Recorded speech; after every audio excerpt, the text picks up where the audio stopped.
On June 2nd of 2018, a 6-foot-wide asteroid entered the atmosphere over Botswana. The asteroid disintegrated miles above the surface of southern Africa and created a bright fireball that lit up the night sky. The whole thing was caught on a security camera stationed outside a farmhouse. You can watch it on YouTube. You may not have known about this event in Botswana. I didn't. In fact, no one did at first. Astronomers detected the small asteroid just 8 hours before it struck Earth's atmosphere. Asteroid detection is a challenge, even when you have the best and most sophisticated imaging equipment, the kind that NASA and other international space agencies have. With sufficient observation, NASA can predict the path of near-Earth objects with some certainty, for up to about 100 years, and determine whether an asteroid is coming closer to Earth or moving further away. But they can't detect every single object. The Botswana asteroid was only 6 feet wide. About 4,700 potentially hazardous asteroids have been tracked by NASA, and these measure larger than 100 meters in size. To spot them requires a community, one made up of everyone from NASA professionals to amateur astronomers to national laboratory scientists and engineers. In this episode of Here's an Idea, we'll speak to 3 of them: a chief scientist providing grants to eager amateurs, an astrophysicist testing out an asteroid-deflecting hammer of sorts, and NASA's very own planetary defense officer. So, here's an idea. Asteroids. In many ways, Lindley Johnson has a standard office job, working as a program manager. Here's Lindley. Typical day for me. This is a lot like any other office job, but one of the first things I do in the morning is I look at what I call the catch of the night. These are objects that have come in overnight from observatories searching the sky for asteroids. It's Lindley's job to keep an eye on these. Actually, he might have one of the coolest job titles I've ever seen: Planetary Defense Officer. I'm Lindley Johnson. I'm the Planetary Defense Officer here at NASA headquarters. I oversee a program that NASA has for detection and tracking characterization of asteroids that can pass near the Earth. And if one is found to be on a hazardous trajectory or could impact the Earth at some point in the future, figuring out what we might do about that. He's one of a vast network of people who've made it their mission to track and characterize asteroids, to even find a way to deflect them off course if necessary. Observatories around the world report potentially hazardous objects to a facility known as the Minor Planet Center, which is located in Cambridge, Massachusetts. If there's even a small potential for a near-Earth object, Lindley receives an automated alert from the Minor Planet Center and other organizations able to determine precise orbital paths. But after all that, then maybe it's more like any other job. The rest of the day can be, fairly much like any other program management job here at NASA, overseeing the variety of projects we have. There are some 50 different projects that we have responsibility for here at the Planetary Defense Coordination Office that go from detection and characterization of these objects all the way to coordinating and planning with other agencies and other space agencies. Lindley doesn't just work with NASA centers. He coordinates research with universities and space institutes around the country, as well as international counterparts like the European Space Agency. How does one become a planetary defense officer exactly? That's a long story, but here's the gist of it.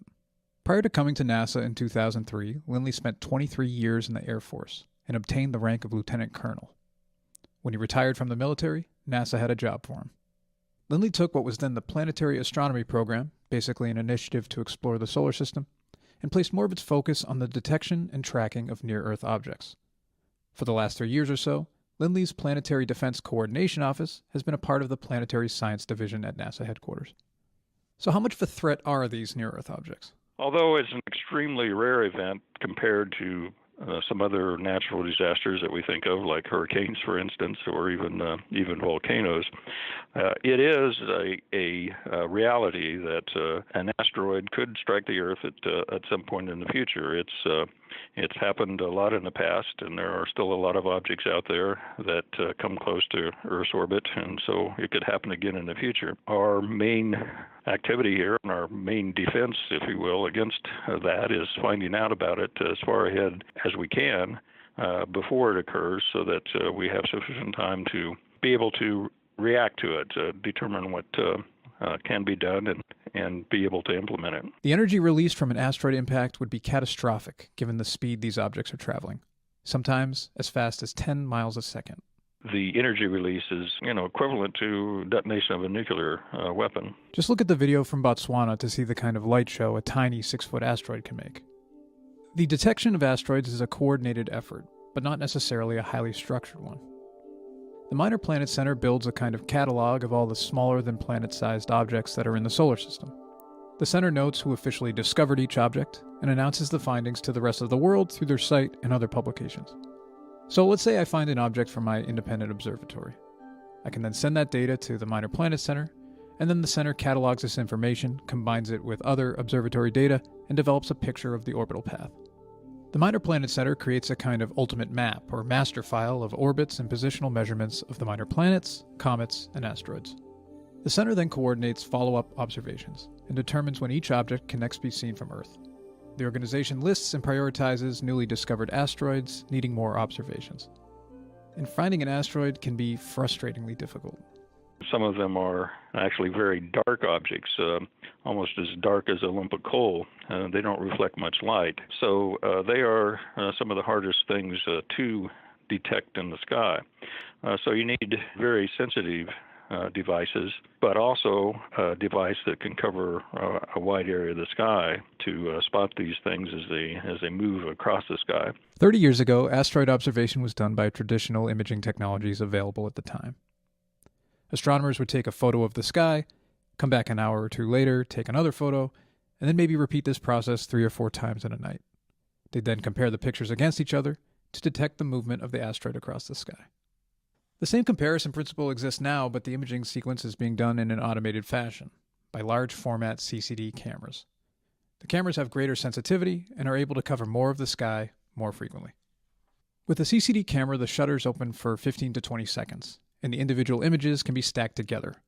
With digital processing, you can eliminate the stationary objects in an image and just zero in on the objects that might be moving across the image, like a streaking comet, for example. 1 astronomical unit represents the average distance between the Earth and our Sun. Any object that comes within 1.3 astronomical units is considered a near-Earth object, and that's what Lindley and his team are looking for. And those are ones that their orbits bring them within 5 million miles of Earth's orbit. So we have to detect these objects and then get enough observations to be able to compute their orbits and then compare that orbit out over time to determine how close it may come to the Earth's orbit in the future, to see if they are actually going to be a potential hazardous to the Earth. But asteroids can get even closer, and they even pass between the Earth and the distance to the Moon all the time. At least once a week or so, says Lindley. Most of these objects are quite small, only a few meters in size. The Earth's atmosphere, in fact, does a really good job of protecting us from these small, more frequent close approachers. So let's say Lindley and his team come back with a catch of the night. What's next?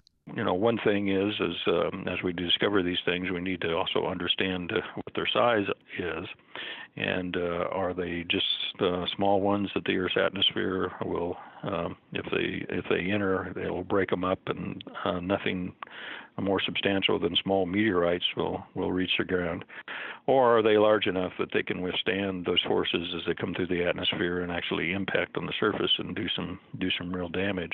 Then we need to be able to understand what those effects might be based upon the size and also the composition of the object. So some of our work is also to better understand what the structure and material is in these asteroids. Are they just loose balls of sand, so to speak, or are they more substantial rocky material or even metallic in composition, to help us understand how far they will penetrate into Earth's atmosphere and how much the energy release will be if they impact the surface. Lindley and his team then get enough observations on the object over the course of its orbit to truly understand what that orbit is, to predict its path as far out into the future as possible. We're able to do with some certainty out to about 100 years into the future if we have sufficient observations on the object to understand whether it's going to be coming closer to Earth or whether it's going to be moving further away over the course of time, so that then we can narrow down then to those that are true impact hazards and find those as far into the future as we can. Some of the help detecting near-Earth objects is coming from folks who have less glamorous titles on their business card than Planetary Defense Officer. A lot of observations are coming from amateur astronomers. Dr. Bruce Betts is chief scientist at the Planetary Society, which is headquartered in Pasadena, California. Bruce leads an organization responsible for engaging and exciting the public about space science and exploration. People have different interests and passions, but we see a large portion of people have an interest in keeping the Earth from being hit by an asteroid and having some terrible catastrophic disaster, particularly when we try to educate that it's the one large-scale natural disaster that you can actually prevent if you do the work and do the effort. So it's particularly worthwhile, and we feel kind of like it should be done.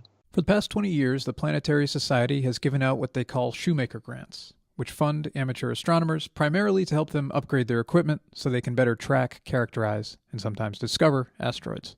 These amateur astronomers that hunt asteroids are marked by their passion, I would say, and their dedication, just to get to the level where they're contributing to the professional field and have essentially typically built their own observatories. They've put a lot of their own money and time into it. They're passionate, but they're also have learned to be careful and do things right. And we get people who are really just individuals who literally have built observatories in their backyard, but usually they own they're in a rural area away from city lights, or they're groups. They'll be 10 or 20 people who share a passion for astronomy, and they've developed an observatory. And so they vary beyond that. We've awarded grants to every continent now, except for Antarctica, and all over the world, which is very helpful, by the way, when you're trying to track asteroids, because some of them if you discovered on one side of the world, you want to pick it up a few hours later rather than 24 hours later.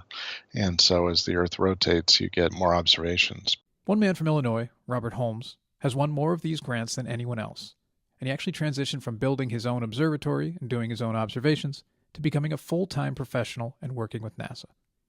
He produces more follow-up observations of near-Earth asteroids than any other observatory on Earth, says Bruce. And this is from his own home-built observatory. He now has 3 highly functional telescopes and a whole automated operation going on. So he stands out because of the overall success he's had. But there are people around the world we've funded. Most of the grant money goes to the purchasing of the more sensitive CCD cameras, which can find the dimmer objects. The money has also supported observatories that operate robotically and can be run remotely.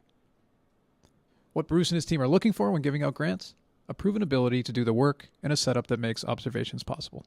And so if someone proposes that their 3-inch Kmart special telescope is going to do something, we're a little dubious. But if they've got a track record, then we're going to believe them more. But then also we're looking at what are they actually proposing for and what is that going to do for them? How is that going to take them to the next level, whether it be more asteroid observations or going to dimmer objects, and how will that improve the search? Who are they collaborating with? That type of thing. Bruce has a good relationship with the Planetary Defense Office, where Lindley Johnson works.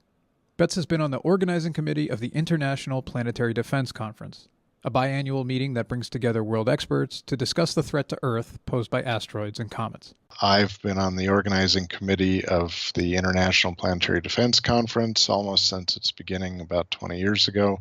And that happens every 2 years and brings together the world's experts in all aspects of the problem, finding, tracking, characterizing, but also what do you do when you find one, all the way to what do you do if you have to evacuate or deal with an actual impact. The Planetary Defense Office is happy to have a group of eager asteroid hunters from around the world. Here's Lindley again. As a matter of fact, there are a number of amateur astronomers around the world that actually are fairly sophisticated in some of the equipment that they have that do provide what we call follow-up observations. In other words, after an object has been discovered, then the observers know where to go look based upon the initial orbit that the Minor Planet Center puts out. And so amateur astronomers can track on that orbit and provide observations to the Minor Planet Center that help us to build up our knowledge of the orbit. The more observations we have, the more accurately we can predict that orbit into the future.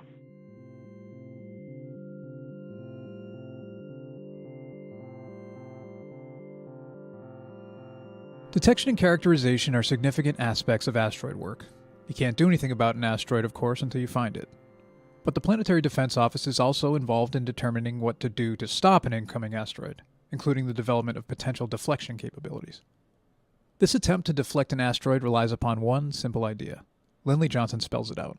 We just have to change the velocity of the asteroid by a mere fraction of its overall velocity, less than 1%, to cause it to be a miss instead of a hit. If we impart that change in velocity a few years in advance, then the change in velocity will cause its orbit to change over time, and it'll be a miss instead of a hit. Sounds easy enough, right? In speaking with both Lindley and Bruce Betts, there's basically three ways that you can try and send an asteroid off course. First, kinetic impactors. This option involves sending one or more large, high-speed spacecraft into the path of an approaching near-Earth object. You basically want to smash into it at full speed. After kinetic impactors is another option that sounds equally intriguing, a gravity tractor. With a gravity tractor, you station a spacecraft to one side of the asteroid, using the mutual gravitational pull of the spacecraft and the asteroid to slowly move the asteroid off course, like a kind of tug rope. We might even increase that gravitational force by using the spacecraft to go down and grab a large boulder, several tens of ton boulder off the surface, and then park that boulder with the spacecraft in that station-keeping position, and that increases the mass of the tractor, so to speak, for the gravity tractor. And then, of course, there's the nuclear option.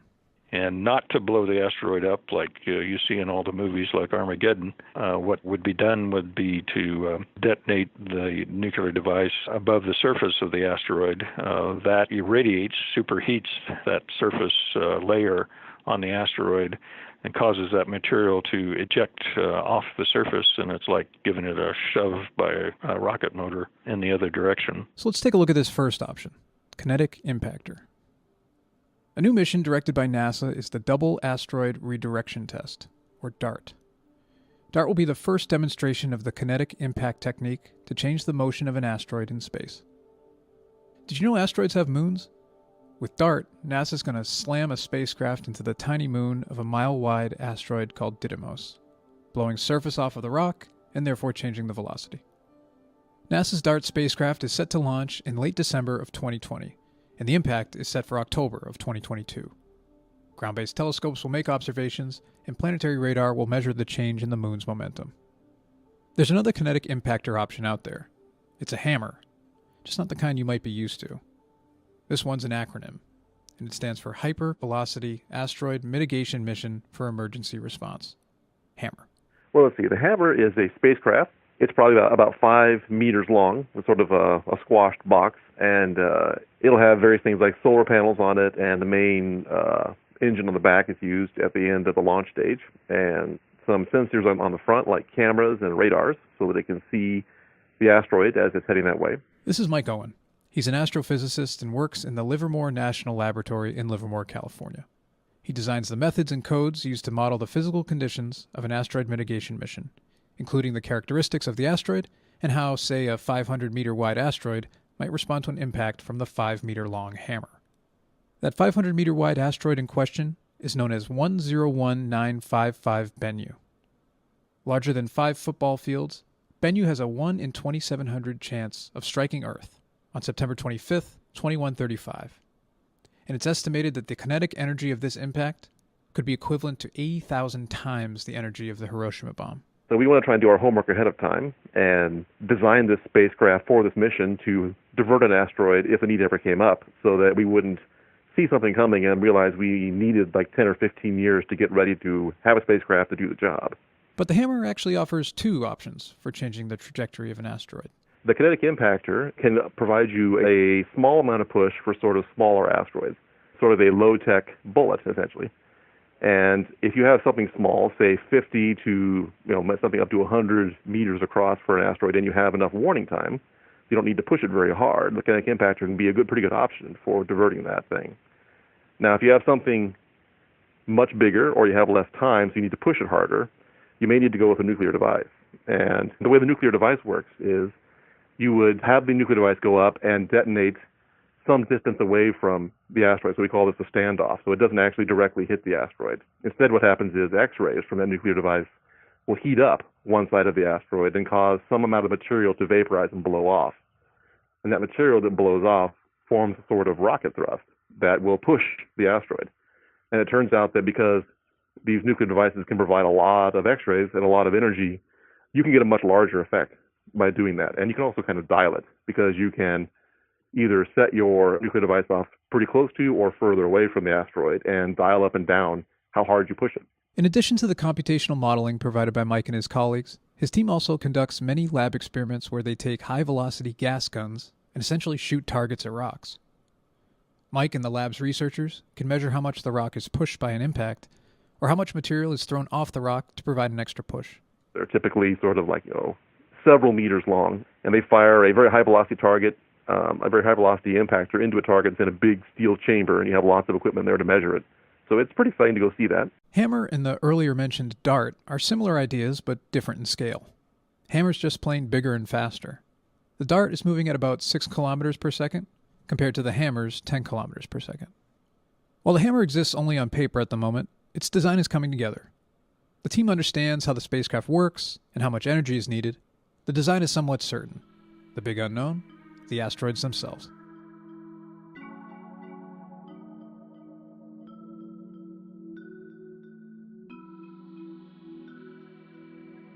The impact of a 100-meter asteroid would cause a level of devastation beyond any natural disaster we commonly think of. That is a significant level of responsibility, but not an amount that necessarily stresses Lindley Johnson out.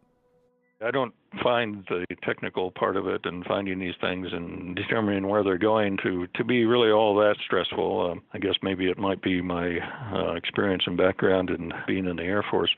But I find the more stressful part of the job is dealing with the what you have to do to justify and keep programs going, in the government environment, and especially to try to increase the capabilities, justification for increasing the capabilities that I really feel we need to have. There are certainly improvements that could be made. Space-based capabilities, for example, would allow Lindley and his team to detect objects that are further away from the Earth. Getting to space allows you to operate in the infrared part of the spectrum, where objects actually stand out more because they're radiating the heat they absorb from the sun. The field of asteroid detection is filled with misconceptions, beyond the fact that being an asteroid hunter is a bit more like the movie Office Space and less like the movie Armageddon. Also, Lindley says a major misunderstanding is that asteroids are some kind of secret. There are websites that provide all the information we have on these objects and their orbits, when we predict them to pass close to the Earth, any that have any impact probability, even if it's only 1 in 100,000. That data is all available for folks to see on the Center for NEO Studies website that is maintained. As soon as we have the information and the data, it appears there. Something like this, observatories around the world can see this data and look at it and see the object. So it's not something that's going to be held in secret from the public. In fact, we feel one of our responsibilities is to get the best information that we know out to the public as fast as we can, as well as, of course, our leadership. In fact, we probably are going to have a race of getting if something is discovered, of getting the information up and out through our leadership faster than the internet is talking about it. These are big teams. Mike Owens is working with students and postdocs on the simulation of an asteroid impact.